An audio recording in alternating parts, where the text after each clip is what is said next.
Quando estou só, sentindo-me cansada, preocupações perturbam o meu coração.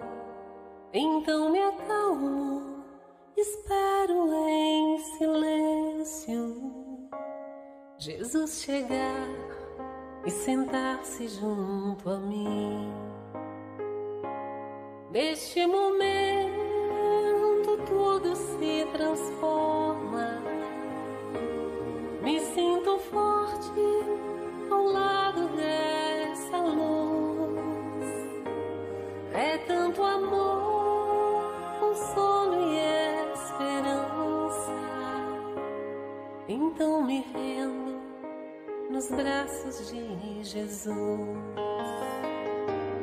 Ele me leva sobre as montanhas, me faz andar sobre mares, tempestades.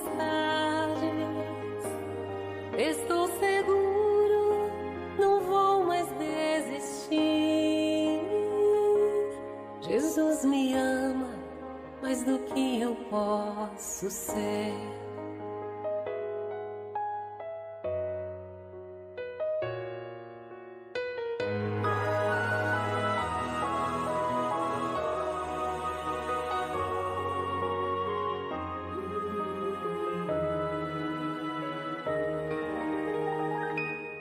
Quando estou só, sentindo-me cansada, preocupações perturbam o meu coração. Então me acalmo, espero em silêncio Jesus chegar e sentar-se junto a mim. Neste momento tudo se transforma. Me sinto forte ao lado dessa luz. É tanto amor, consolo e esperança. Então me rendo nos braços de Jesus. Ele me leva sobre as montanhas, me faz andar sobre mares, tempestades. Estou seguro, não vou mais desistir. Jesus me ama mais do que eu posso ser. Jesus me ama mais do que eu posso ser. Oficialmente, boa noite a todos, tudo bem? Sejam bem-vindos ao nosso Refletindo com Jesus desse domingo. Agradeço mais uma vez a oportunidade de todos aqui com a gente, podendo refletir e iniciar a nossa semana, né? Já estavam colocando nosso programa aí igual Fantástico, toda vez que começa já está terminando o domingo, mas é diferente aqui, né? A gente está iniciando, então. Então, agradeço imensamente a presença de todos vocês. Laudete, você pode fazer a abertura para a gente, minha amiga, por gentileza? Pois não, obrigada. Então, boa noite a todos, que a paz do Mestre possa nos envolver neste momento. Nós vamos agradecer a Deus, a Jesus, por esta oportunidade, por mais um dia de vida. Agradecemos por estarmos chegando já neste horário, com os nossos corações voltados ao Pai, voltado ao Mestre. Nós vamos convidando esses mentores maravilhosos que no qual conduz esse trabalho, que aqui possam todos se fazerem presente, nos envolvendo, nos auxiliando, para que neste Refletindo com Jesus, na noite de hoje, que possamos envolvermos o nosso companheiro Henrique Ribeiro, que irá trazer os seus conhecimentos, irá trazer reflexões, irá nos trazer assunto importante, de grande valia para o nosso aprendizado. Então, que estejamos com os nossos corações abertos, com as nossas mentes voltadas ao Pai, o envolvendo com muito amor, com muito carinho. E vamos pedindo licença a toda a espiritualidade amiga por darmos por aberto este nosso Refletindo com Jesus da noite de hoje. Pai nosso que estais no céu, santificado seja o vosso nome. Venha a nós o vosso reino, seja feita a vossa vontade, assim na terra como ela é feita em todo o universo. O pão nosso de cada dia, dai-nos hoje e sempre. Perdoa as nossas dívidas à medida que nós saberemos perdoarmos os nossos devedores. E não nos deixes cair nas tentações e livrai-nos de todos os males, pois sabemos que tu é o poder, o reino e a glória para todos sempre. O nosso muito obrigada, Pai, por mais esta oportunidade de aprendizado desta noite. Obrigado, Laudete. Só para constatar, nossa amiga Lourdinha pediu uma folga hoje não remunerada e foi atendida. Então, deixar bem claro, que senão depois o pessoal acha que ela está faltando, né, Porto? E nós estamos ali, já deixar claro a prestação de conta, uma folga não remunerada, e ela foi atendida, né? E hoje o nosso expositor está aí, nosso colega, nosso convidado, Henrique, que também não nos passou o tema, né, Henrique? Então a gente vai tentar descobrir um pouquinho através da música que ele vai nos trazer aí. Deixa eu dar uma olhadinha. Boa noite, Henrique, bem-vindo. Boa noite a todos, muito obrigado pela oportunidade de estar aqui.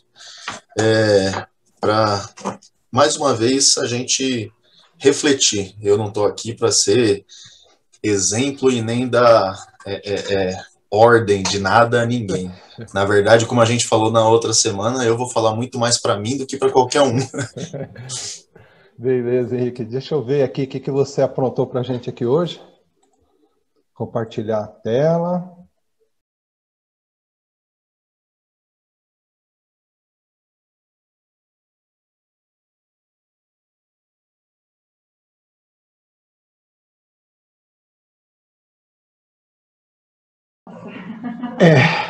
Eu já vi que vai vir aquele puxão de orelha, né?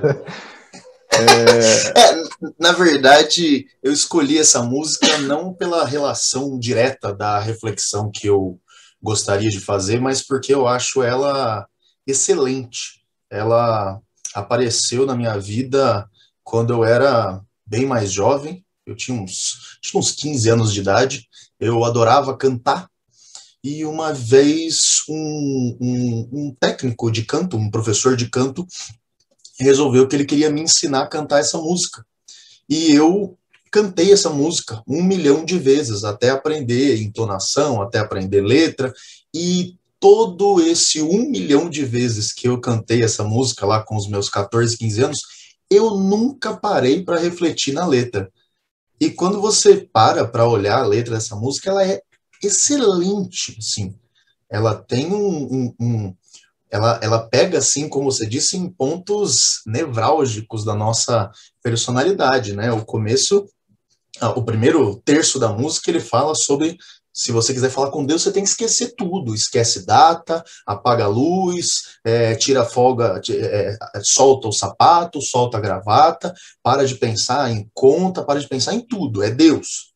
A segunda parte mesmo com tudo sendo muito difícil, você tendo dor, comendo pão que o diabo amassou, lambendo o chão dos lugares que você gostaria de estar, ainda assim, apesar de um mau tamanho, alegrar o seu coração com Deus.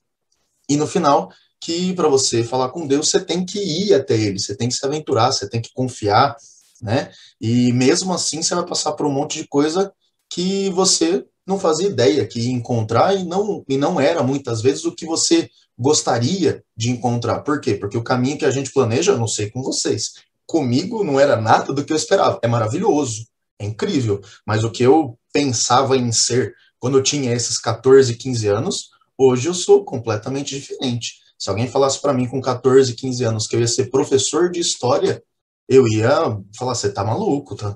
Professor de história? Você tá louco? Não bati na minha mãe? Para que eu tenho que fazer isso? Para que eu tenho que passar por isso na minha vida? Sabe? E assim, não tô falando que eu sofro hoje, não. Eu me descobri amando ser o professor. Quando eu dei a minha primeira aula, eu falei, ok, é isso que eu quero para minha vida. É isso, na verdade, que eu preciso fazer? Eu acho que o meu protetor ia falar assim, então, no meu ouvido, né? Eu não tenho mediunidade de conversar com os nossos irmãos diretamente, de ouvi-los, né? Mas aquela intuição, né? E a intuição apareceu assim, ó, é isso aí, ó. É isso aí que você vai fazer. Então, enfim, gente, depois dessa reflexão aqui a respeito de Deus, eu quero promover uma outra reflexão com vocês. Quando eu comecei a ser professor, a primeira matéria que eu lecionei foi filosofia. E filosofia para o 6º e 7º ano, para crianças de 10 e 11 anos. E dar filosofia para crianças de 10 e 11 anos não é lá muito fácil. E tem um ponto fundamental e basal da filosofia clássica, que é o chamado mito da caverna. Não sei se vocês já ouviram falar, porque ninguém é obrigado a saber esse tipo de coisa, mas o mito da caverna, eu quero fazer uma reflexão com vocês a partir dele, porque, para mim, o cruzamento entre a filosofia de Platão, que é o filósofo que bolou essa explicação para a realidade, como ele havia na época, o cruzamento entre as ideias de Platão e o espiritismo, para mim, ele é absurdo, total. Então, eu gostaria de fazer uma reflexão seguinte. E como sendo professor, eu não posso presumir que todos saibam o mito da caverna. Então, eu vou falar rapidinho, mais ou menos, a ideia central do mito da caverna. É o seguinte, Platão, ele para explicar o mundo como ele via, ele bola o seguinte mito. Imaginem pessoas que nasceram dentro de uma caverna. Nasceram lá dentro. Os pais já viviam dentro dessa caverna. Essas pessoas nasceram lá dentro, cresceram, viveram a vida absolutamente inteira dentro de uma caverna. E eles são prisioneiros. Eles estão presos sempre numa mesma direção, olhando para uma mesma parede. Todos eles presos numa mesma direção, olhando para uma mesma parede. E a vida deles é admirar o que se passa naquela parede. E o que se passa naquela parede são sombras, são imagens fugidias de algo que está fora da caverna. Mas quem está dentro da caverna não sabe. Quem está dentro da caverna, para quem está olhando para aquela parede, preso, vivendo sua vida inteira dessa forma, essas imagens são tudo o que eles têm. São tudo o que eles veem, são tudo o que eles experienciam da realidade. E, dentro dessa perspectiva, eles passam a vida inteira admirando aquelas sombras. Até que um dia um deles se liberta. Um deles, acontece alguma coisa ali, ele faz uma força daqui, faz uma força dali, se solta e começa a investigar a caverna tal, e ele vê que, na verdade, não é só a caverna que existe. Existe o mundo lá fora. E ele sai, ele escala por um canto da caverna e sai. Quando ele sai, ele dá de cara com a luz. E essa luz incomoda muito ele. É uma luz muito forte, principalmente para quem viveu a vida inteira naquela escuridão meio estranha de uma caverna. E ele leva um tempo para se adequar a essa luz. Quando o olho dele se adequa, ele entende. Ele fala, nossa, olha que mundo lindo, olha que flores, olha que sol, olha que vida. E nós lá dentro da caverna, olha que coisa maluca. Como assim a gente viveu, eu vivi a minha vida inteira dentro daquela caverna e nunca tive consciência de que era um prisioneiro vivendo uma vida falsa, vazia de significado, que não é nada próximo do que é a realidade mesmo. E ele resolve voltar para a caverna para contar para os colegas dele. E quando ele volta para a caverna, primeiro, mais uma vez, o incômodo da mudança de ambiente, porque ele estava agora na luz total e ele volta para uma escuridão muito, muito estranha, mas ele volta, se acostuma novamente e chega lá com os colegas dele e fala, gente, seguinte, eu saí da caverna. E o que a gente vive aqui não é nada perto da realidade. O mundo real, ele é muito mais bonito, ele tem luz, ele tem flores, ele tem animais, ele tem tudo. Não é isso aqui. Isso que vocês enxergam aqui, isso que a gente vê a nossa vida inteira aqui, são sombras, são coisas que não são próximas da realidade, são cópias mal feitas da realidade, né? E quando ele conta isso para os colegas dele, os outros colegas não aceitam. Falam, como assim? Não, você tá louco. Você tá falando que saiu da caverna? Que caverna? Não, isso aqui é o mundo que existe. Você deve ter batido a cabeça em algum canto escondido da caverna e tá maluco. Ele, não, gente, é assim, ó. A vida lá fora é assim, assim, assim. Sabe quando vocês veem aquela sombra ali, ó? É isso aqui, tenta pensar comigo, é esse objeto aqui. Eles, não tem nada a ver, você tá maluco. E ele vai insistindo, e os outros vão ficando cada vez mais incomodados. Ele vai insistindo, e os outros vão ficando cada vez mais bravos. E os outros vão começando a fazer chacota dele, vão começando a fazer graça com ele, vão começando a xingar ele, e no final agridem ele até a morte. Para mim, o mito da caverna ele é uma explicação magnífica de 400 anos antes de Cristo a respeito da encarnação humana. Por quê? Todos nós somos, na Terra, prisioneiros dentro de uma caverna. Se nós não refletirmos a respeito ao ponto de conseguirmos nos libertar e entendermos que o mundo real não é esse, que o mundo de verdade não é esse, o mundo de verdade é um mundo muito mais iluminado, é um mundo muito mais agradável, de que nós estamos numa caverna que faz com que nós soframos, que faz com que nós não compreendamos a realidade da forma correta, né? E dentro dessa perspectiva, quantos de nós, e agora eu chego no ponto que seria a minha reflexão aqui com vocês, que é, quantos de nós tivemos 1, 2, 3, 4, 100 oportunidades nessa encarnação e em tantas outras de entendermos que vivemos numa caverna, que vivemos uma realidade que não é a real, digamos assim, nessa prisão que é o nosso corpo, porque o Platão, inclusive, ele fala isso. Para ele, o homem, ele não é o corpo. Para ele, a essência do homem é a alma. E a alma, ela é aprisionada pelo corpo para que ele viva dentro da caverna durante um período de tempo.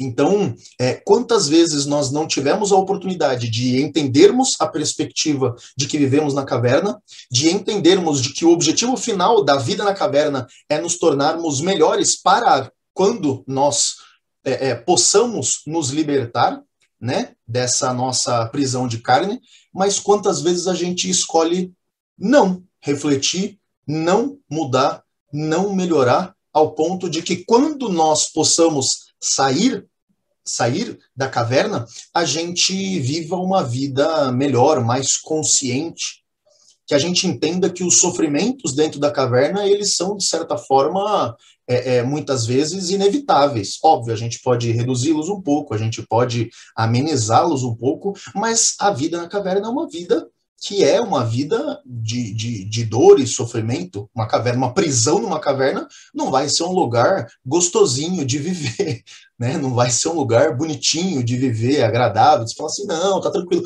Mas quantos de nós não nos convencemos, pela falta da perspectiva do que é a vida real, de que a caverna ela vai ser gostosinha, ela vai ser maravilhosinha, ela vai ser agradável, e que é, inclusive, a única coisa que nos basta. Por quê? Porque não, é só o que eu consigo perceber, é só o que está esfregando na minha cara, digamos assim, todos os dias, então é só isso que existe. Então, acho que a reflexão e a discussão que eu gostaria de fazer aqui entre nós é a respeito disso.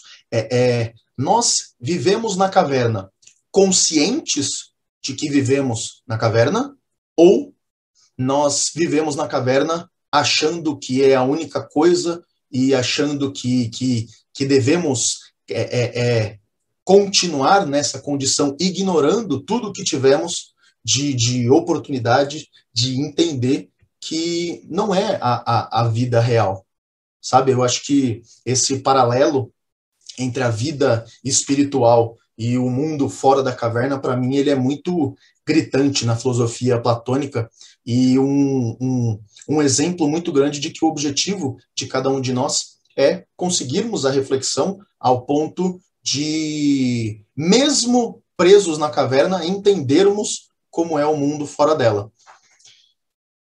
Consegui me fazer claro a respeito da minha reflexão, porque eu fico ansioso, eu vou falando muito rápido e eu não sei se eu consigo caminhar na direção que eu gostaria.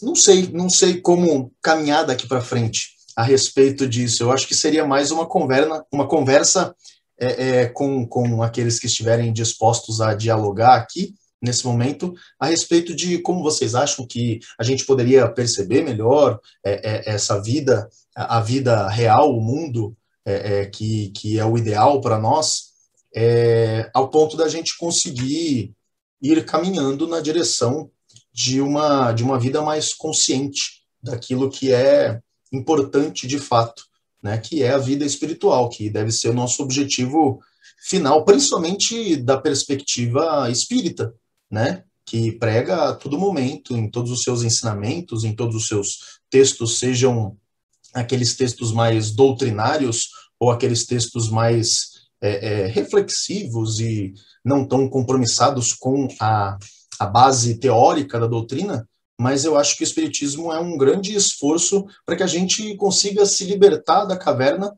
mesmo ainda preso dentro dela, né? Mesmo ainda vendo sombras, vendo uma realidade que não é a real, de fato, né? A gente vive de certa forma, em uma projeção falha do que seria o mundo dos nossos amigos espirituais, o qual nós já convivemos lá algumas vezes, né? Não sei vocês, mas eu acho que eu já encarnei aqui nessa terra muitas e muitas e muitas vezes, e ainda vou ter que encarnar um montão de outras vezes para aprender tudo que me falta, porque é sempre muito bonitinho, né? Não, o espiritismo, ele é muito bom, ele nos ajuda tanto, mas na hora que o martelo cai em cima do dedão, a primeira coisa que vem é xingar, não é? Não é aquela coisa, não, foi eu me distraí, né? É culpa minha. Não, a gente sempre tem as reações, muitas vezes, pelo menos comigo, meio explosivas, até que o cérebro fala assim, calma, relaxa, calma aí, vamos lá, vamos refletir, vamos entender, né?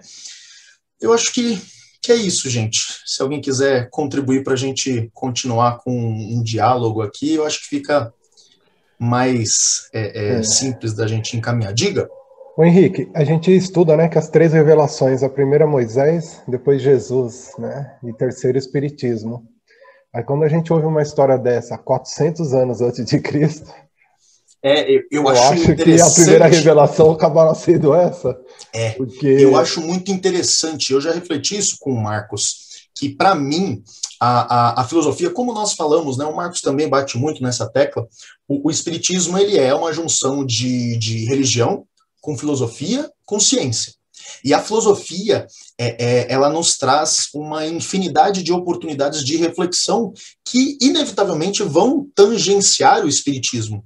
Quando você para ler filosofia e tenta ler com os olhos do Espiritismo, com a perspectiva de alguém que já leu bastante coisa sobre o Espiritismo, ou já vivenciou bastante coisa do Espiritismo na sua vida, para mim, alguns exemplos como esse, do Platão, é gritante, gente. E quanto mais você vê coisa de Platão, a perspectiva de Platão, pelo menos para mim, é muito próximo do Espiritismo. Platão, ele diz que Deus é a motivação inicial e basal de absolutamente tudo que existe. Ele fala que, para ele, de um ponto de vista lógico, quando você pega todas as coisas que existem e vai tirando aquilo que é particular delas, vai tirando característica particular, diferença daqui, diferença de lá, no final das contas, na razão de tudo, você chega em Deus. Gente, isso é espiritismo total, né? Quando ele fala a respeito de que o ser humano é alma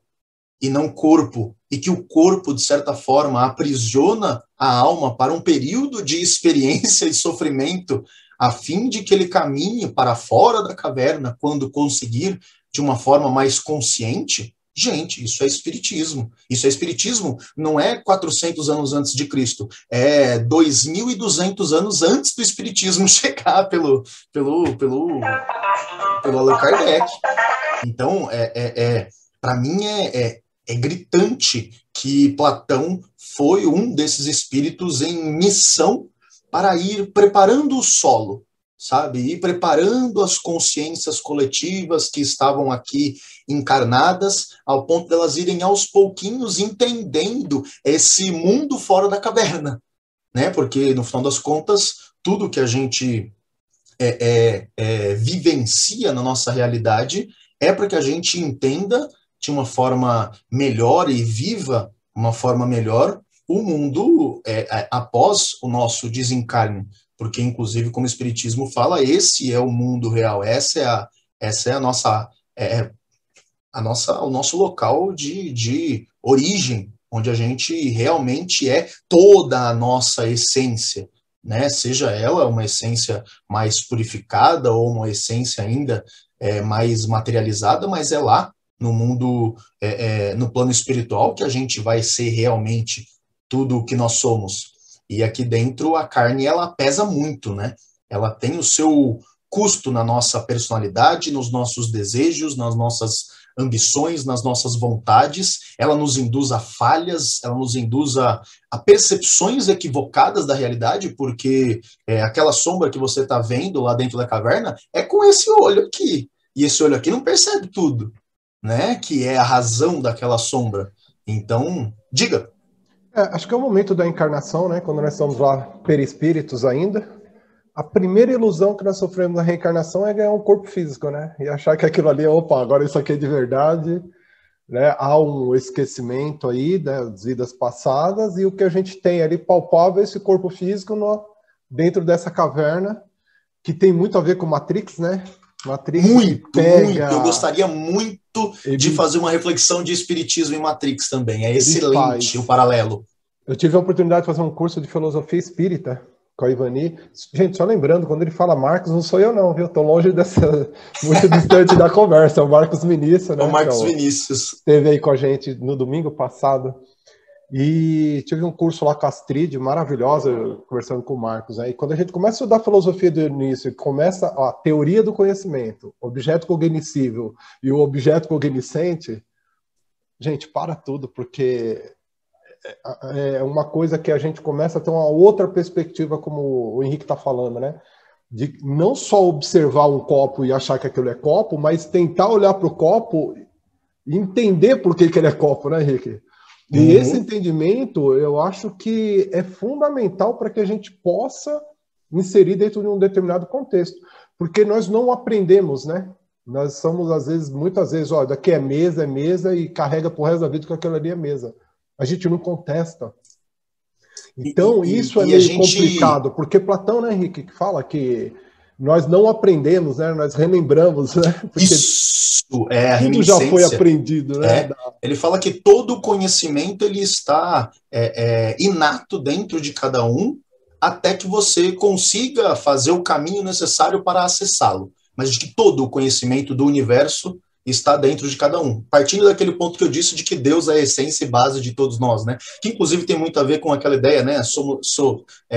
Sois todos deuses, né? Essa ideia. Então é muito interessante. Muito, muito, muito. Bacana. Paulo Rossi? Então, eu estava ouvindo você falando, Henrique, e dessa lenda da caverna. Eu estava lembrando aqui das obras do André Luiz. Eu não sei exatamente qual obra, mas ele fala sobre o Emmanuel, sempre faz o prefácio. E ele fala em uma das obras sobre uma lenda egípcia do peixinho vermelho, que esse peixinho descobre outras situações e ele tenta levar, né, aos outros peixes, a essa localidade, só que os outros não acreditam nele. E é o trabalho do André Luiz, né? Trazer esses relatos do mundo espiritual para nós aqui encarnados, e sendo que a grande maioria ainda não acredita nessa realidade, né? Eu estava pensando aqui também que no autodescobrimento, que a gente vai se conhecendo a nós mesmos, a gente vai se deparando que cada um de nós tem os dois lados, né? O lado positivo e o lado negativo. E a gente tem que conviver com esses dois lados. E o que acontece muitas vezes, na experiência espiritual que a criatura vai tendo, ela começa a descobrir mais esse lado negativo que ela possui, e acaba, por vezes, desanimando e desistindo, porque ela percebe que esse lado negativo, ele é bem grande ainda. Então, na nossa experiência, na nossa jornada evolutiva, na nossa caminhada aqui na Terra, nessa caverna que nós estamos vivendo, que é o nosso corpo, então nós vamos nos deparando com essas situações. E esses conflitos, eles vão existir, sempre vão existir. Só que a gente tem que caminhar diante desses conflitos. Não tentar, de uma maneira brusca, expulsar esse nosso lado sombra ainda, como vamos dizer assim, né? Conceito de sombra de Jung, totalmente. A gente tem que conviver com esse nosso lado e caminhando para frente, sempre para frente. E uma dessas questões também é bem interessante, até domingo passado, se eu não me engano, a Magali comentou sobre isso. Às vezes a escola de aprendiz começa com tantos alunos e começa a entrar num processo de autoconhecimento, quando é feita a grande proposta de renovação dentro da escola de aprendiz do Evangelho, a criatura fica com medo, porque ela vai descobrir algo que ela ainda não conhecia dentro dela.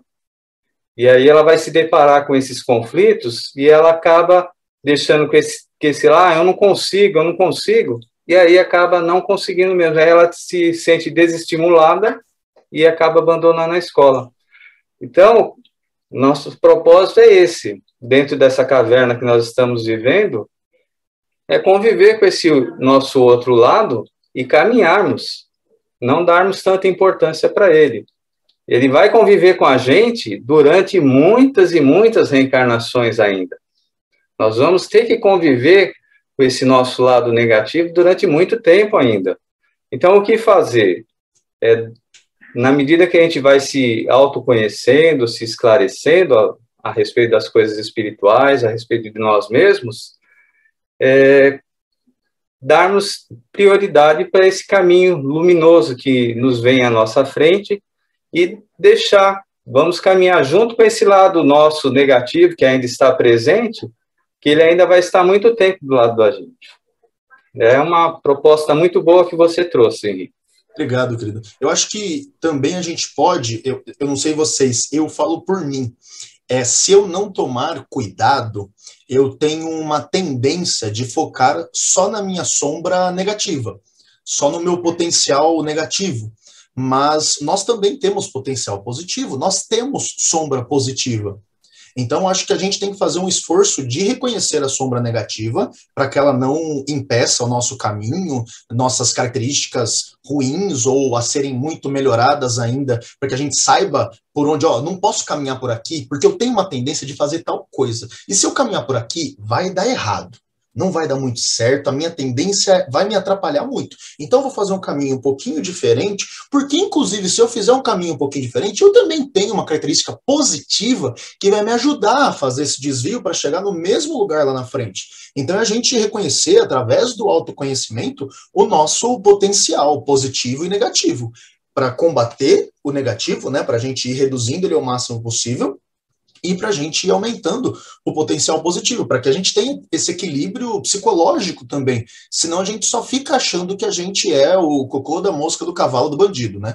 Que no final das contas, se a gente for pensar muito bem, a gente vai ficar sempre achando que né? Mas não é para a gente ficar só focado nisso também. Nós temos muito potencial positivo. Eu comento com os meus alunos que as coisas mais absurdas que eu já aprendi e passo para eles a respeito da história foi o ser humano que fez. As coisas mais escabrosas, mais medonhas, mais maldosas que a gente pode imaginar na história da Terra. Mas, ao mesmo tempo, algumas das coisas mais lindas e inimagináveis também foram e são feitas pelos seres humanos. Nós temos o potencial de fazer coisas magníficas também. Então, se a gente só focar no potencial negativo, a gente também fica só achando que somos somente monstros em potencial. E daí a gente para de caminhar. Porque não, hoje eu não sou esse monstro, então tá bom o que eu sou hoje. Não, você pode ser algo magnífico. Vamos caminhar na direção do algo magnífico, né? Então, é muito, muito interessante a reflexão. Muito interessante, Paulo. Ivani? Oi, Henrique. Boa noite. Ele me derrubou. Que prazer ter você aqui, meu amigo. Muito bom. Prazer é meu, prazer é meu. É uma coisa que me chamou a atenção, né, no seu tema. Quantas pessoas, né, saíram dessa caverna e quantas pessoas voltaram para avisar, né? E como nós tratamos todas essas pessoas. Como nós somos resistentes, como nós somos arrogantes, né? Porque a gente tem muita dificuldade em aceitar que aquilo que a gente está vendo não é a realidade, aquilo que a gente acredita, né, não é o real. O sair do quadradinho, né, da zona de conforto, seja em que época for, é muito difícil. Então, isso me chamou bastante atenção, como nós tratamos, né, as pessoas que saem da caverna, dão uma olhadinha lá fora, depois voltam e falam, olha, isso que você está vendo não é a realidade. Ao longo da história, você como professor de história, né, tem maior propriedade para falar sobre isso, mas quantos, né?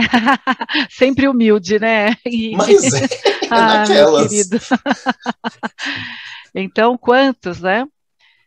Jesus, claro, um deles, mas quantos outros, né? Gandhi, que o Marcos está falando também, quantos não saíram da caverna, não voltaram e falaram, olha, né? Tentaram abrir nossos olhos e nós sempre fomos muito resistentes. Fica difícil, né? Porque o percurso vai ser cada vez mais demorado, né? Sair da caverna vai ser mais lento, mais doloroso. Dessa nossa resistência, Ivani, também em muitos de nós, fica muito baseado naquela coisa assim, se eu não perceber por mim mesmo, por exemplo, eu já convivi com muitas pessoas no meio espírita, de que só acreditaram no espiritismo após provas inequívocas de que o espiritismo é real. Né? Ou se a pessoa se manifestou como médium, ou se ela teve manifestações mediúnicas do entorno dela que fizeram diferença muito grande na vida dela, ou se ela, sei lá, ela estava sofrendo muito, dela foi num centro e teve uma comunicação de um parente que ela amava muito, né? Só quando teve aquela prova esfregada na cara, né? Só quando alguém foi lá e falou assim, olha a foto lá de fora da caverna, olha aqui, ó, sente, põe a mão, você não vai sair para lá agora, mas tá aqui. E daí, não, é verdade. Olha, existe fora da caverna. Fala assim, gente, não precisa. No final das contas, fala, querido. Não, vamos lá, Carlos. Carlos Eduardo, tá ali pensativo. Pensativo aqui.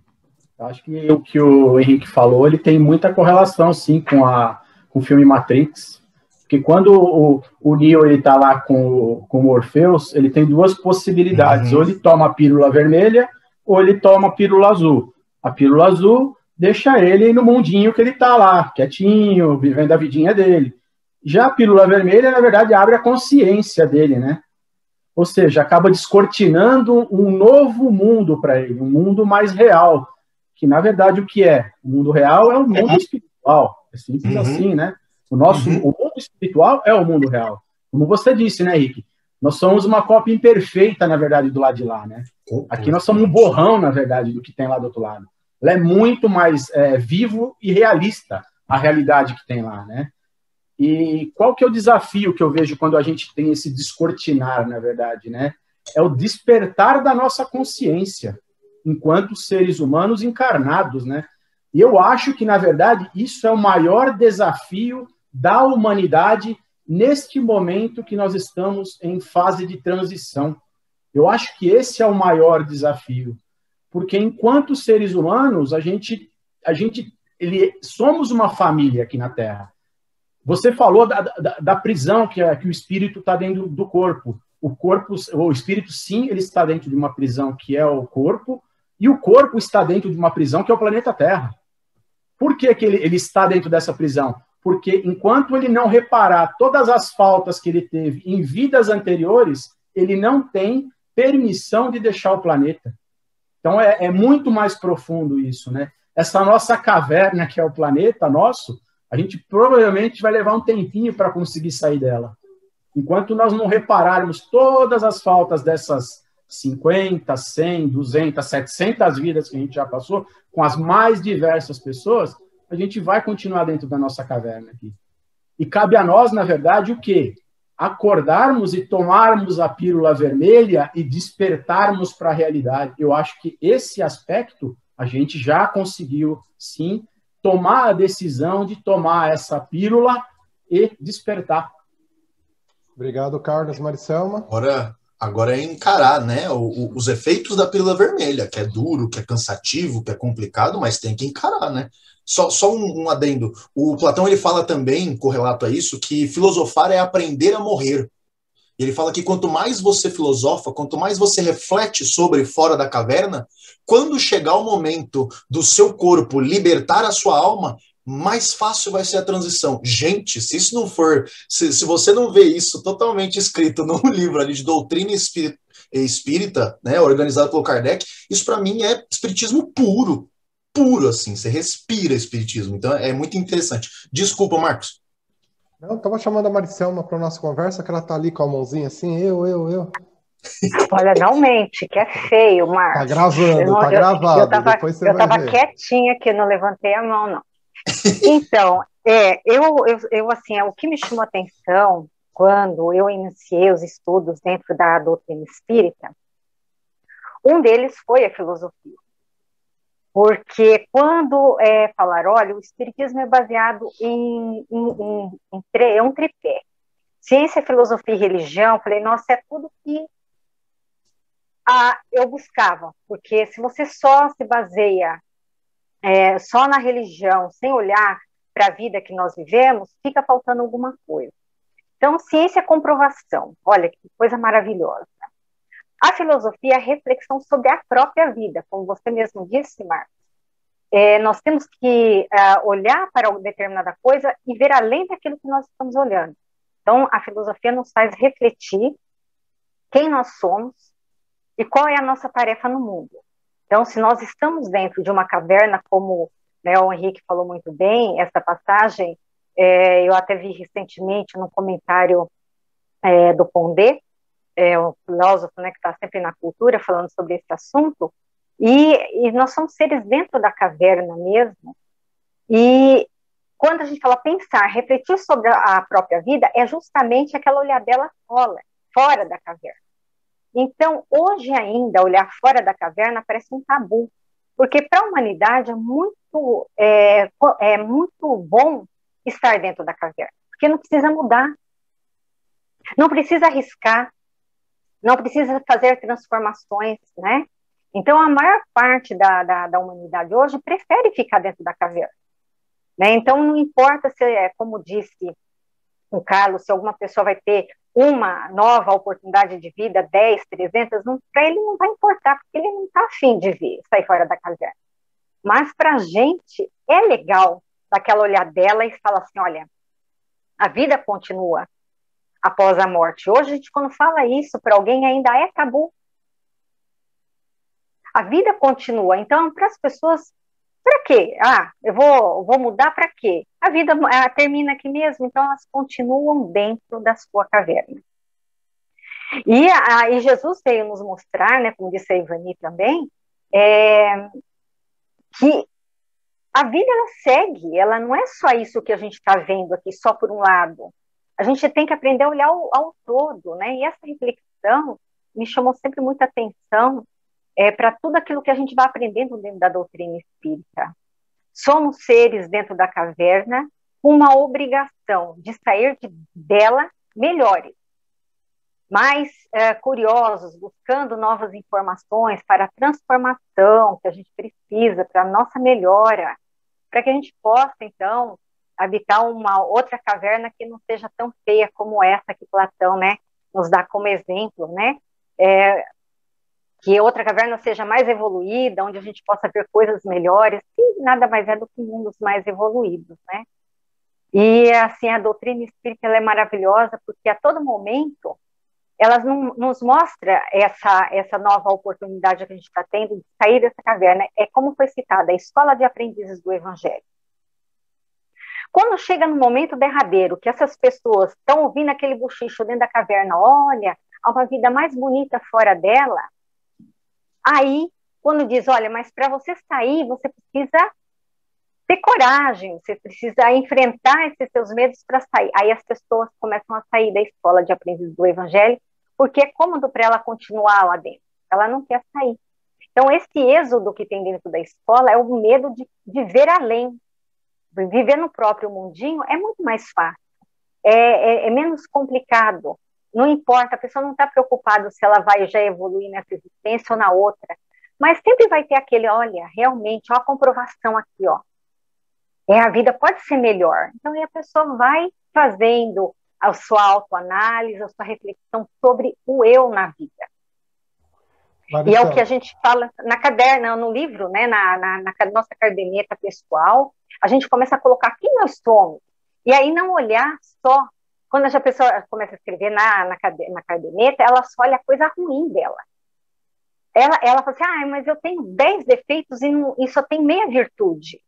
E aí cabe a nós que estamos sempre ali em contato com as escolas de aprendizes mostrar que nós estamos sim dentro de uma caverna, que ela é muito ampla, e que a gente vai começar a definir as coisas com mais clareza à medida que a gente também começar a valorizar aquilo que nós temos de bom, que não é só as coisas ruins que nós temos.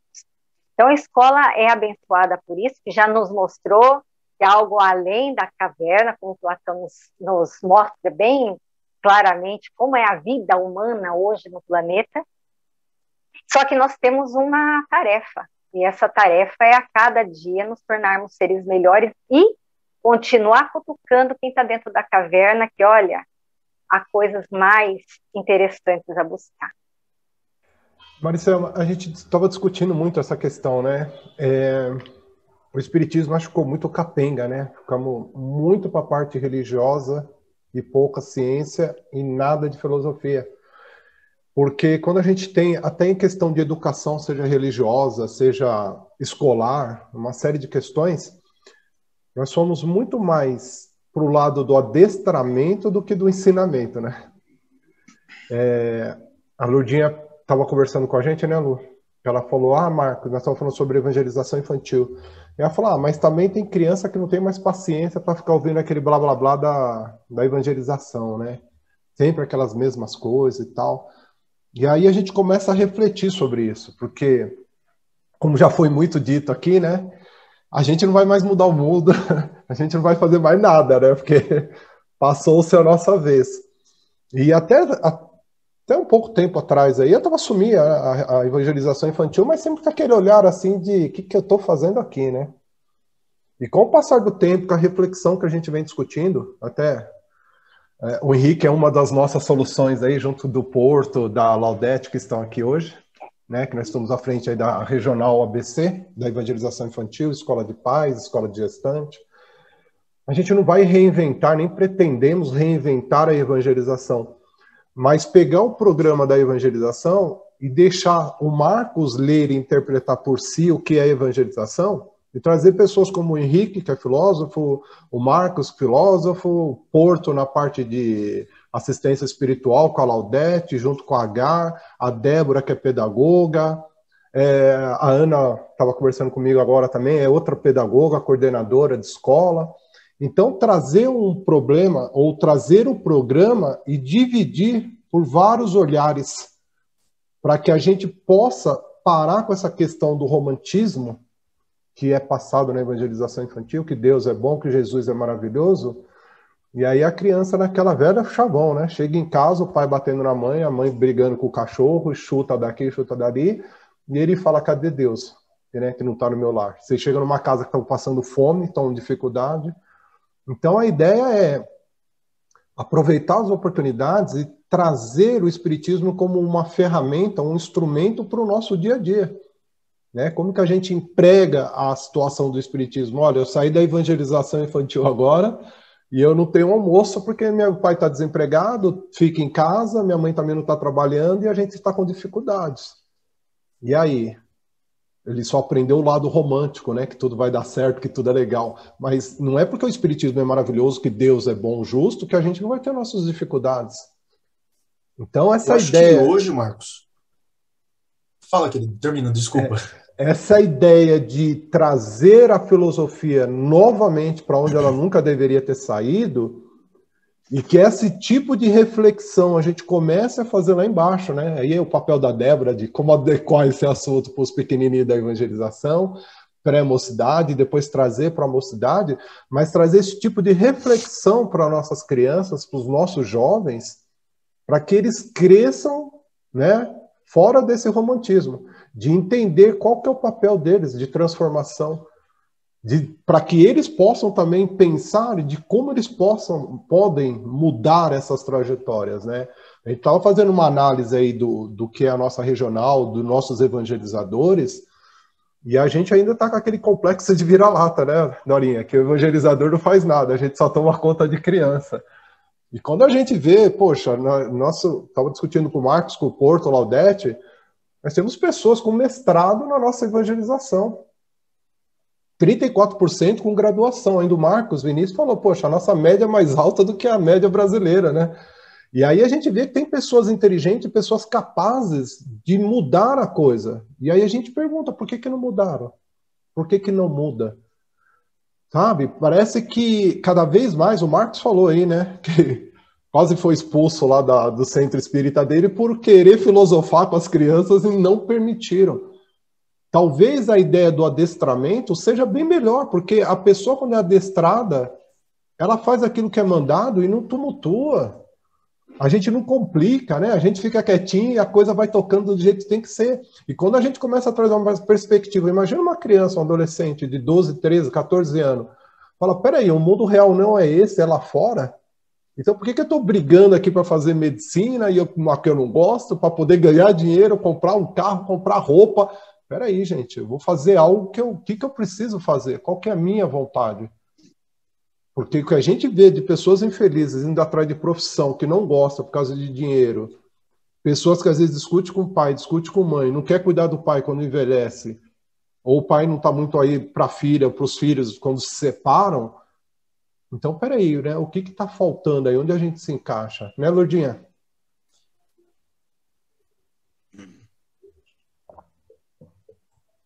Marcos, bom, Henrique, tudo que você falou realmente é o que a gente passa hoje, todo mundo pensando só dentro da sua caverna.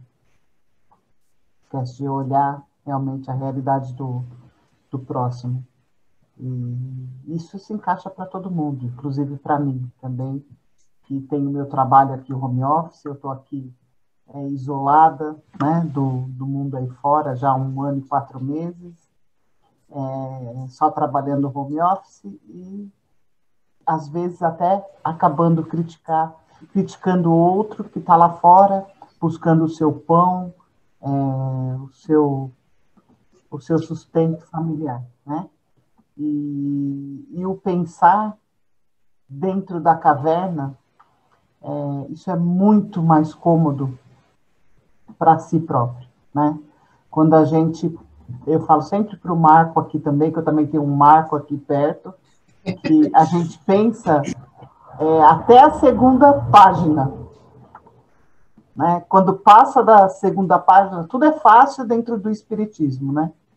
Fala assim, nós somos espíritas, temos que aceitar, a pessoa não vai seguir pelo caminho errado, nós estamos passando tudo isso para os nossos filhos, para os nossos irmãos, tudo que tem dentro do espiritismo, estamos tentando seguir. Graças a Deus que nos dá a oportunidade da reencarnação, de estarmos aqui para consertarmos mais um pouquinho da caixinha anterior que nós ficamos, né? E eu falo para ele sempre, tá tudo bem até a 2ª página. Porque quando você vira a página e que você consegue ver a realidade, tanto do espiritismo como da vida que nós estamos vivendo aqui, realmente falta muita filosofia dentro das escolas, dentro dos lares, dentro das escolas de evangelização, desse mundo real que nós estamos vivendo e precisamos deixar alguma coisinha para os nossos filhos construir um mundo melhor. Eu já te dou a palavra, Henrique, só para complementar. Porque Manda falta bala. isso que o Henrique está falando, né, Lourdinha? Reflexão. Nós, em momento algum, eu digo nós, entenda eu, né?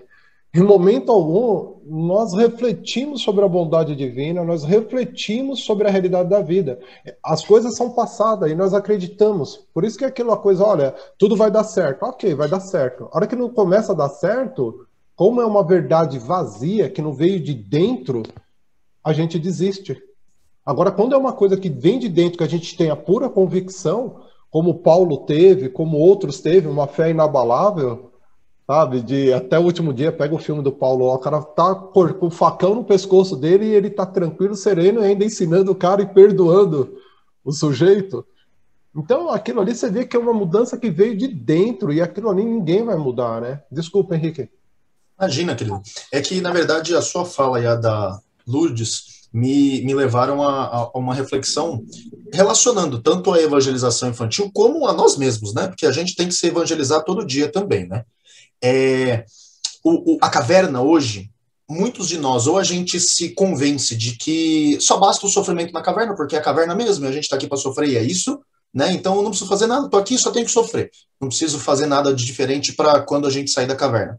Ou muitas vezes, gente, a gente já passou tanto tempo na caverna, todos nós, juntos, em conjunto, que eu acho que quando a gente entra na caverna de novo, quando a gente reencarna, a gente falou assim, vamos deixar a caverna mais gostosinha? E daí a gente foi fazendo tecnologia aqui, conforto ali, e televisão, e videogame, e Netflix, e tudo isso. E de fato, é agradável.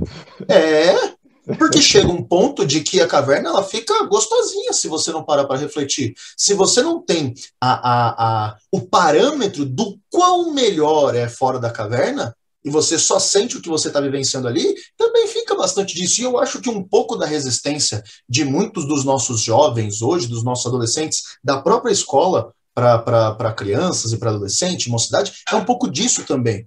Por que eles estão fugindo? Gente, porque tem Netflix, porque tem videogame, porque tem tudo quanto é 1 milhão de distrações que vão ser muito mais práticas em te distrair dentro da caverna do que você tentar dar aquela espiadinha, fazendo um maior esforço para olhar para fora da caverna e ver lá, é aquilo. Aquilo é incrível. Não, eu tô falando alguém que nos momentos que eu tenho para me distrair, eu vou me distrair, eu vou jogar, eu vou ver série, eu vou ver as coisas. Não tô falando como se, nossa, meu Deus, o Henrique, não sou essa pessoa que está buscando sair da caverna a cada momento que eu tenho disponível, não, porque de fato a caverna ela fica extremamente confortável se a gente não parar para refletir e entender como é lá fora e qual é o objetivo da gente estar aqui dentro, né? Então acho que tem um pouco disso também. Chamar o Marcos com o Charo enquanto isso. E aí, Marcos, eu ia te trazer depois do Porto? Vamos tentar falar alguma coisinha que os nossos amigos não falaram, porque o Carlos, a Maricelma captaram aqui as minhas falas aqui, foram tão felizes assim, e pegaram as minhas ideias, mas eu vou tentar ir por um caminho, Henrique, que a tua reflexão é muito interessante. Ela abre, assim, vários pontos para a gente poder refletir, né? Eu notei algumas coisas aqui. A primeira, assim, que eu poderia tentar aqui, assim, refletir também é assim, eu acho que estar dentro da caverna é obrigatório a gente passar por ela, né? É obrigatório. Quando Deus nos criou, Ele deixou tudo de bom dentro da gente, né? E nos jogou na caverna. E assim, para a gente voltar para Ele, nós temos que trabalhar tudo isso aqui dentro, né? E então, as encarnações servem para que a gente possa trabalhar tudo isso. E aí me veio na cabeça logo em seguida que eu também tive pensando nisso, né?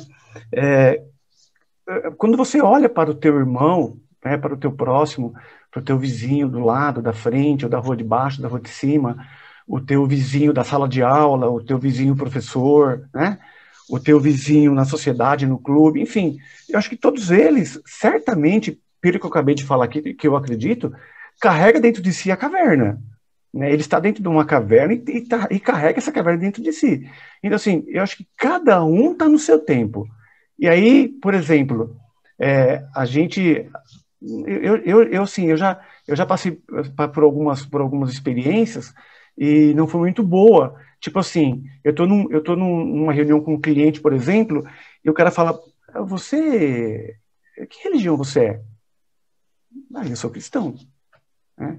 Ah, então tá. Não é porque você fala um pouco diferente, né? Mas assim, não é o medo de falar que é espírita, mas, por exemplo, mesmo nós que a gente não tem nada de melhor do que os outros, a gente aprendeu dentro da doutrina a respeitar e a ter a razão, eu acho que a gente precisa respeitar o tempo daquele que está dentro da caverna ainda, né?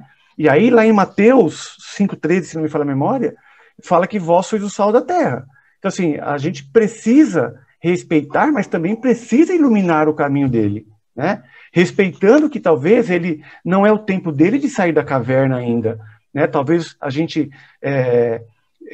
para chegar lá de volta a Deus, nós temos que passar por essas cavernas, e muitos de nós, a gente sabe disso, passa de uma forma mais tranquila, outra mais atribulada, outra mais, assim, mais ferrenha, né? Outras por resgatar lá o da outra reencarnação, falta um monte de coisa, né?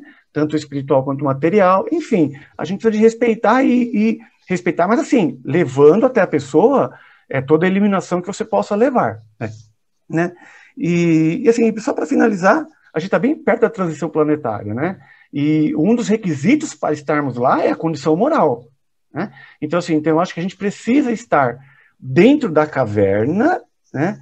Respeitando os limites de quem são os nossos irmãos, nossos próximos, nossos vizinhos, mas caminhar, né? Porque Jesus falou, né? Instruí-vos, né? Os mandamentos de instruir e seguir e amar o próximo, né? Para que a gente possa se elevar moralmente e levar também o melhor que a gente puder para o nosso próximo, condição moral, para que ele também possa, de uma forma menos complicada, estar saindo da caverna. Eu acho que é isso. Parabéns pela reflexão, foi muito boa. Obrigado, querido. Eu acho interessante, né, essa coisa que você falou de respeitar o tempo, porque a gente, passou pela minha cabeça, né, a gente não sabe quantas vezes nós já passamos por dentro da caverna para estarmos onde estamos hoje, na nossa percepção do que é fora da caverna, né, e daí às vezes se a gente chega em alguém que está ali dentro, fala, não, você está dentro da caverna, você está junto comigo, você está no mesmo parâmetro, só que às vezes a gente já passou 1000 vezes dentro da caverna e a gente teve 1000 oportunidades de ver fora para voltar com convicção suficiente para querer escalar para fora dela, e daí a gente quer arrastar alguém que está ali pela 100ª vez. A pessoa que está ali na 100ª vez, não é que é pior, não, mas a percepção dela da escalada e do que é fora da caverna vai ser diferente, e a resistência vai ser diferente, né? Então é muito interessante essa colocação que você fez, porque de fato, respeitar o tempo do outro, sem a gente saber quem está em qual etapa, porque a gente também pode às vezes, não, porque nós somos incríveis, 1000 vezes a gente está lá na segunda, ou a gente está na 10.000, a gente não faz ideia de quantas vezes a gente já passou, né? Então essa de querer equiparar todo mundo também é muito difícil. Muito bom, muito bom. José Porto. O plano da reencarnação. Detalhe, ainda... né? Só um detalhezinho. José Porto.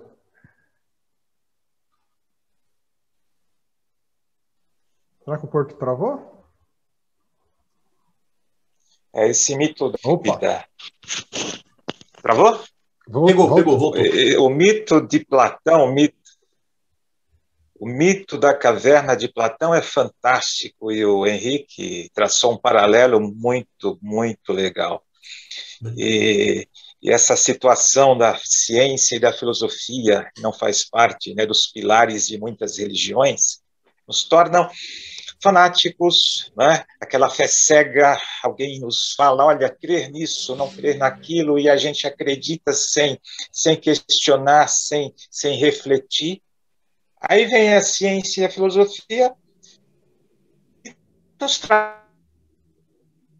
algo raciocinado, que é a nossa fé raciocinada, nos mostrando, a própria ciência nos tirou da caverna, quando revelou que há no universo 200 bilhões de galáxias. Os materiais, imagine a quantidade de cavernas espirituais, né? De mundos materiais. O próprio homem sai da Terra com seus olhos de terra, terreno, envia sondas para Marte e não detecta vida em Marte e acha que lá não há vida. Ou seja, ele sai da caverna com os olhos da caverna, querendo ver um horizonte novo num lugar diferente. Impossível, temos que usar outras lentes mais potentes. Aí vem a mãe do Chico Xavier, Maria João de Deus, né? E dita o livro Carta de uma Morta, não sei se vocês conhecem.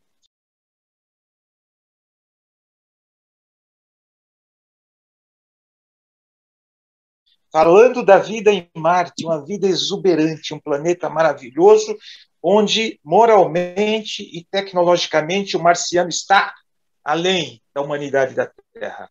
Então, se a gente não abrir essa visão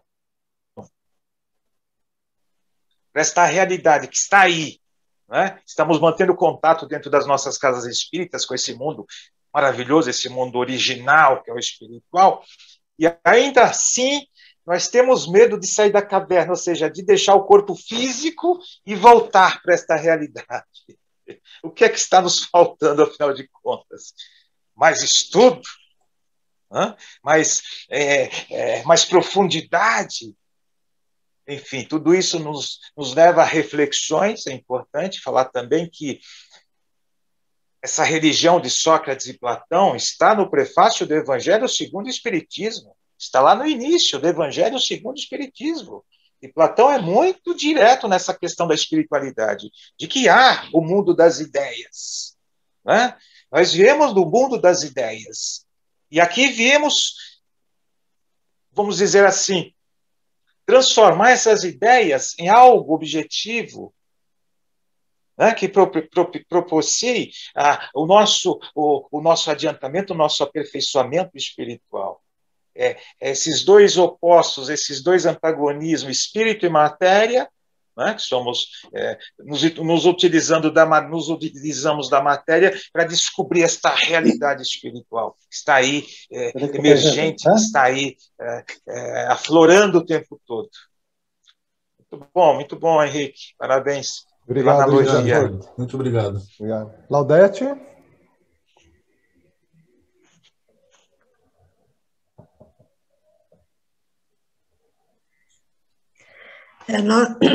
Nós somos convidados para ficar dentro, de morarmos, né, um pouco dentro da caverna, para a gente entender o que a parede da caverna realmente está nos trazendo, né? E cada um interpreta o que está escrito na parede da caverna de acordo, como foi dito, com aquilo que ele tem dentro do coração, né? Eu sou de berço espírita, fui gerada dentro de um centro espírita, e eu tenho a doutrina espírita para mim como uma filosofia de vida, respeitando a ciência, sim, né? Respeitando a religiosidade, sim, porque sem eles também nós não somos nada, igual o Porto falou, né? Nós temos que ter essa visão, né? Mas, dentro do meu coração, a doutrina espírita é uma filosofia. Por quê? Porque ela nos ensina as interpretações desse ambiente da caverna. E quando nós começamos a entender esses enigmas que existem dentro da caverna, através das paredes, nós começamos a nos libertar dentro dessa própria caverna, para quando nós sairmos desta caverna, realmente nós chegarmos melhor do que quando nós saímos dentro dessa caverna, né? Então, a doutrina espírita, para mim, é o marco da filosofia, porque ela nos ensina as interpretações dentro e fora da caverna, né? Igual o Paulo falou sobre a interpretação de André Luiz, né? Nada mais é do que ele está nos trazendo a interpretação fora da caverna. E nós vamos entender isso de acordo com aquilo que nós assimilamos, as interpretações dentro da caverna, que as mensagens estão escritas nas paredes para cada um de nós. Né? Então, foi muito importante o seu paralelo, né, de Platão, de Sócrates, que foram homens que não tinham doutrina espírita na cabeça, mas eles foram realmente os condutores, né, e o precursor como você disse, né, a preparação desse terreno da caverna para a gente entender o que está fora da caverna. E cada um, como foi dito, interpreta de acordo com aquilo que ele assimilou dentro da sua própria filosofia interior, né? Então, foi muito boa a tua explanação, eu gostei bastante, e tudo que os companheiros nos disseram é uma verdade, né? A doutrina espírita é fantástica porque ela não nos deixa parada. Obrigado. Igual outras religiões, né? Que nos deixa limitado ao conhecimento. A doutrina espírita não. Todos os dias está nos ensinando. Obrigado, muito bom. Parabéns, Henrique. E se lembrar que André Luiz está no primeiro nível do plano espiritual, né? E quando ele vai encontrar com a mãe dele, que está muito além dele, e ele nos traz coisas que nos enchem os olhos. Imagina se fosse a mãe trazendo informações de onde ela vive, né? Emília, está acabando. Quer falar, Emília? Está aí quietinha. Não, só agradecer também a reflexão, né? Tá baixo. Fala da caverna.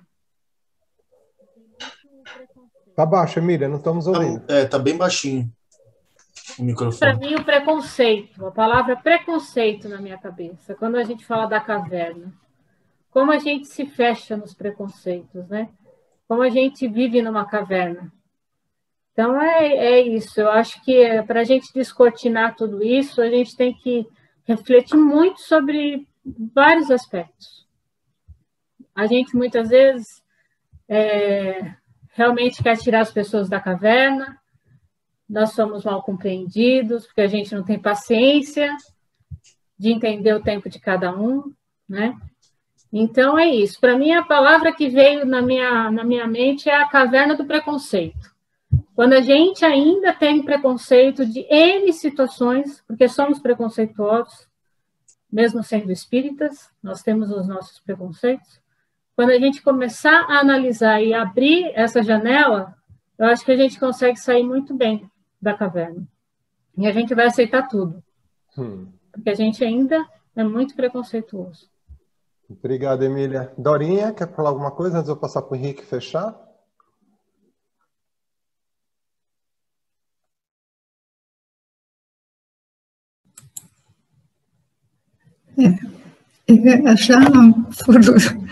Já disseram tudo, né? Mas, voltando lá na evangelização, eu só queria falar uma coisinha, que nas aulas, né, a gente fala, a gente explica o tema, no presencial, né? Só que a gente faz a criança pensar, refletir aquela situação na sua vida, entendeu? Não é que nem o Marcos falou, só que Deus, isso, né? Jesus, tal. Não, você tem que trazer a história, você tem que trazer o tema, você tem que explicar e fazer ele refletir. E na sua vida do dia a dia? Como que você pode usar isso? Então, a gente vai por aí, entendeu? Só que a gente precisa de mais, que nem no meu caso, né? Aprimorar mais um pouco, não sei como fazer, mas a gente faz a criança refletir, eles participam, eles perguntam, sabe? É diferente, né, da aulinha que eu estou fazendo, gravada, que tem que ficar ouvindo. Gente, a criança não tem paciência, né? Então, é diferente, sabe? No presencial é muito mais sedutor, né, Dorinha? Muito mais sedutor.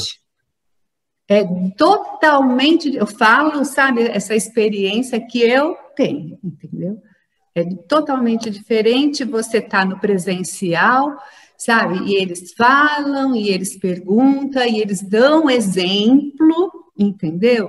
E é totalmente diferente. Dorinha, quando eu falo em evangelização, eu estou fazendo uma contextualização do todo, né? É aquilo que a gente andou levantando aí essa semana. Inclusive o Henrique, o Porto, a Laudete tiveram acesso aí às informações. E quando a gente vê a nossa casa espírita Edgar Armon, e eu estou falando em dados, não pelo meu orgulho, o nosso trabalho é maravilhoso, porque a gente consegue, dentro da nossa casa, nós temos 22 evangelizadores atuando, né? dentro do nosso contexto. E a gente consegue ter evangelizadores separados para cada turma. E nós temos todas as turmas.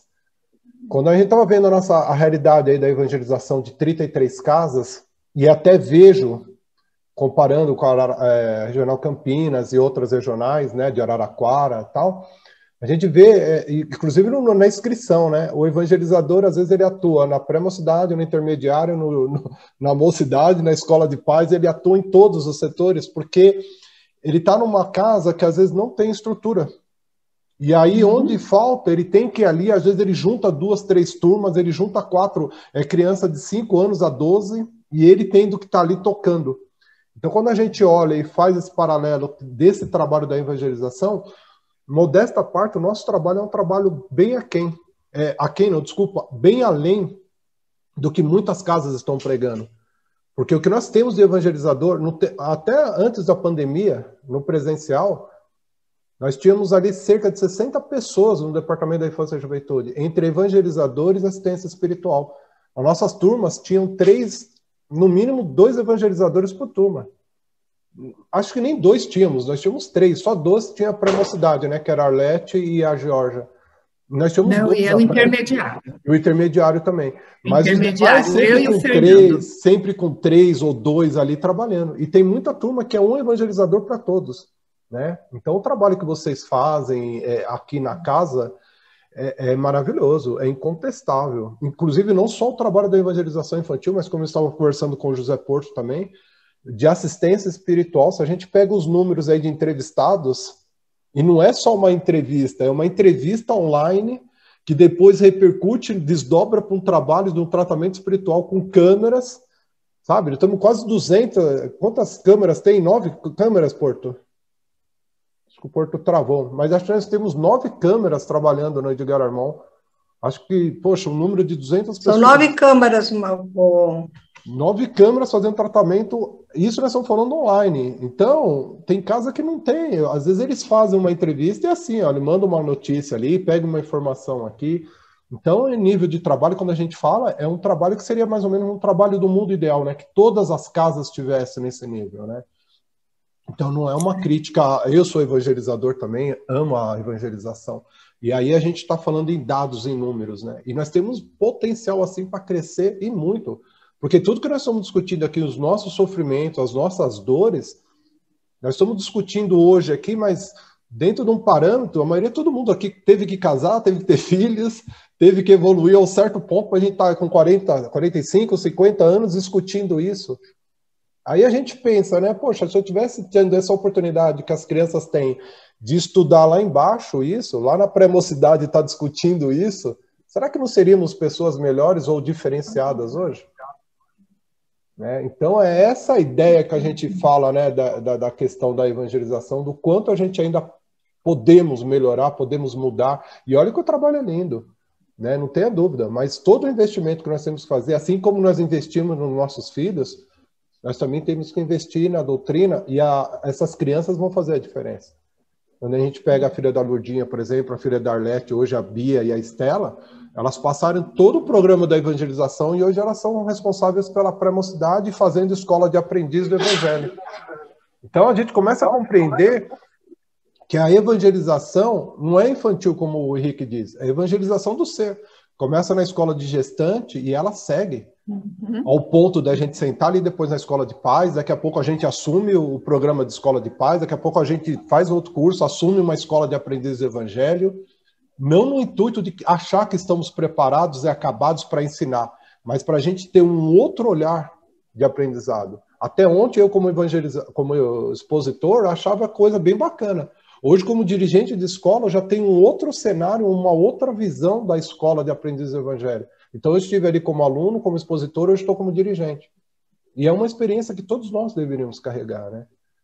Então, é fantástico. O trabalho da Casa Espírita Edgar Armond, gente, é que eu falei isso para o Porto já conversei com o seu Daniel sobre isso.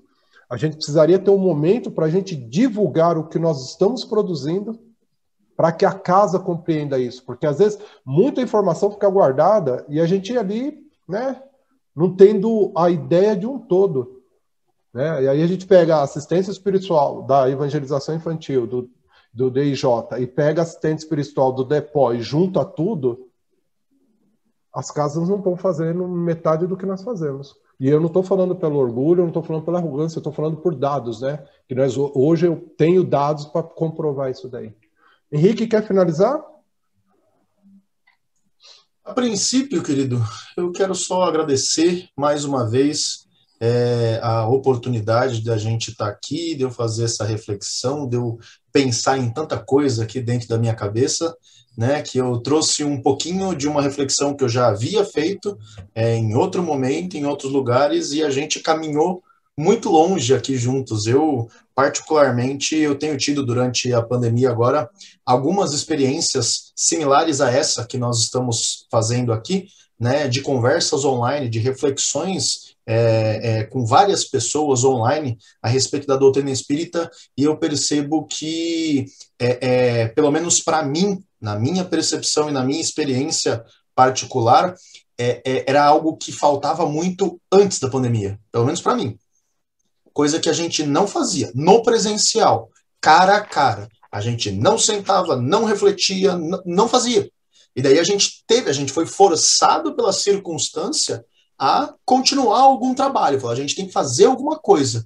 E a gente, obviamente, inspirados pelos nossos amigos espirituais, percebo que em muitos grupos espíritas nós estamos caminhando nessa direção muito benéfica, muito interessante da gente ir refletindo e fazer do nosso espiritismo, como todos nós falamos aqui, muito mais refletido, muito mais filosófico, muito mais científico e muito menos regrinha moral. Isso pode, isso não pode, né? Da gente pensar e ficar atento para dentro de nós mesmos. Então, eu agradeço imensamente, gente, a oportunidade de estar aqui, e podem ter certeza que sempre que eu estiver disponível aos domingos, eu vou estar aqui para a gente conversar, para a gente refletir sobre o que quer que seja. Muito obrigado, gente. Muito obrigado pela recepção que vocês tiveram a mim também, que eu fui muito bem acolhido por todos vocês.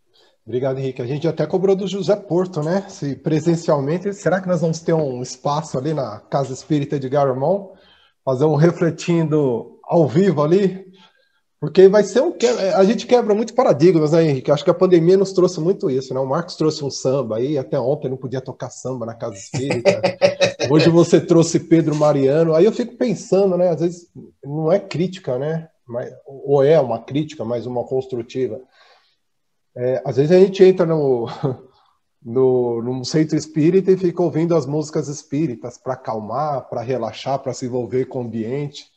E eu fiquei perguntando, será que essa música aí não seria uma música quase de elevação? Você sentar no centro espírita ali no telão e ouvir uma música dessa? Né? Então, tem umas coisas ainda que a gente tem que pensar melhor, né? E eu faço muito gosto da gente poder ter esse grupo aqui, um bate-papo ao vivo ali na Casa Espírita, né? Pegar lá, sei lá, um sábado à tarde, um domingo, e a gente poder sentar ali, depois de conversar, tomar um café, bater papo. Porque outra coisa também, né, Henrique? Até ontem a gente não tinha voz no centro espírita, né? Parece que só quem é expositor pode falar, só quem é preletor pode falar. E aqui não. A maioria das pessoas aqui já passaram. Estou aguardando a Lourdes ali, mas a Emília e o Carlos, a Margarete, a Maricelma, Porto, o Ivani, Paulo e outros aqui, a Magali, que está ali com a câmera fechada. Muitos aí que tiveram a oportunidade de vir aqui e mostrar também que tem voz, que tem opiniões, que tem seus pontos de vista, e isso foi muito bem abraçado aqui pelo programa. É outra coisa que nós temos que repetir, repensar, porque a ideia de, só eu sou expositor, então eu sou o bom, eu posso falar, né? Acho que tem muita gente que às vezes estão tão quietinha ali que tem muita coisa para nos ensinar, né? Então acho que, tomara a Deus que quando voltarmos presencial, que tiramos aí 30%, 40% daqueles paradigmas, né, que foram impostos para a gente ter um programa, ter uma vida mais, acho que mais saudável, né? Para a gente poder olhar e parece que nunca a gente pode se dispor. Paulo Ross fala que é assim, eu não posso contrariar, então vamos seguir com o Paulo Ross está falando, senão ele vai ficar chateado comigo, porque ele é amigo do Porto, que é amigo da Vera, que é amigo da Maricelma, e aí a gente vê tanta coisa errada às vezes e não pode falar, né? E o falar quer dizer, é melhorar a nossa casa, é melhorar os trabalhos da casa, né? Então, Obrigado, viu, Henrique, pela participação. Muito obrigado a todos vocês. E vamos nos vendo nas nossas reuniões aí. Dorinha, você encerra para a gente, minha amiga? Vamos, então, lavando nossos corações e agradecendo ao nosso Pai a oportunidade que tivemos dessa maravilhosa reflexão, para que possa nos ajudar a sair da caverna e sermos cada vez melhores e bons exemplos. Obrigado, Pai, por mais esta oportunidade. Pai nosso que estais nos céus, santificado seja o vosso nome. Venha a nós o vosso reino.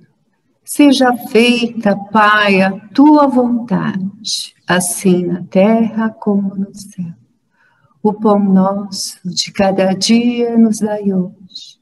Perdoa, Senhor, as nossas dívidas, assim como estamos aprendendo a perdoar os nossos devedores.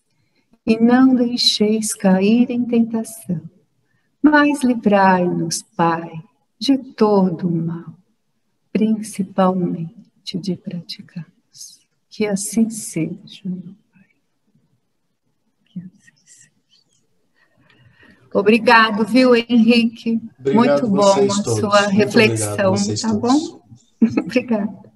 Obrigada, Henrique. Um abraço, meu amigo. Um abraço. Boa semana, amigos.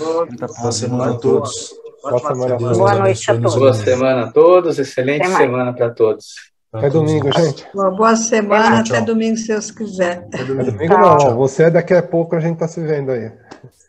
Daqui a pouco que estamos se vendo aí, né? Mas daqui a pouco, a Emília também não dá para dar esse luxo de até domingo. Boa semana. Marcos.